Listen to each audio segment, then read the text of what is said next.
मेरे सामने एक जोशी रहते थे एक गांव में।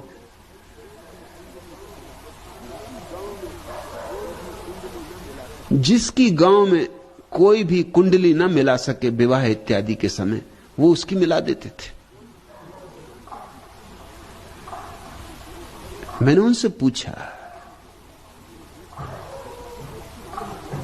कि आप गजब के जोशी मालूम होते, क्योंकि मैं देखता हूं आपके पास सिर्फ ऐसे ही मरीज आते हैं जिनका कहीं इलाज नहीं, जिनकी कोई कुंडली मिला नहीं सकता। सब ब्राह्मण कह देते भाई इनकी कुंडली नहीं मिलती, ये विवाह नहीं हो सकेगा।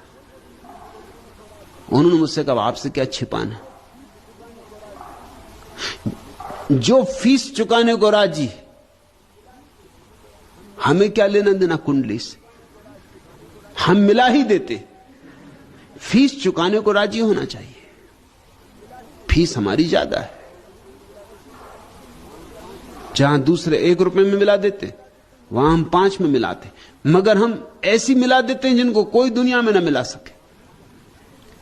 मिलाना अपने हाथ में, फीस चुकनी चाहिए, हमें लेना देना क्या है। और फिर वो कहने लगे कि जिनकी कुंडली मिल मिल के भी विवाह होता है वे भी कहां मिल पाते, तो झंझट में पड़ने से सार भी क्या है। कितनी तो कुंडली मिल मिल के विवाह होते दुनिया में, सभी विवाह कम से कम इस देश में तो कुंडली मिल के ही होते, मगर कौन मिल पाता है। पति पत्नी में ऐसी कलह चल रही, इससे सारी कुंडलियां गलत सिद्ध हो चुकी हैं, फिर भी तुम्हें दिखाई नहीं पड़ता। पति पत्नी में सिवाय कलह के कुछ भी नहीं हो रहा है, चाहे कुंडली कितनी ही मिली हो, मिलन कहां है। तो मैंने कहा ये बात तो मुझे भी पसंद पड़ी, तो फिर हर्जी क्या है, 5 रुपए अपने को भी मिल गए, इस बेचारी की भी झंझट मिटी, इसकी भी कुंडली मिल गई, हमारा भी फायदा है, इसका भी फायदा, फायदा ही फायदा है, नुकसान कुछ मालूम होता नहीं। वो जो पंडित है, पुरोहित है, वो तुमसे समझौता करेगा, वो भी अंधा है।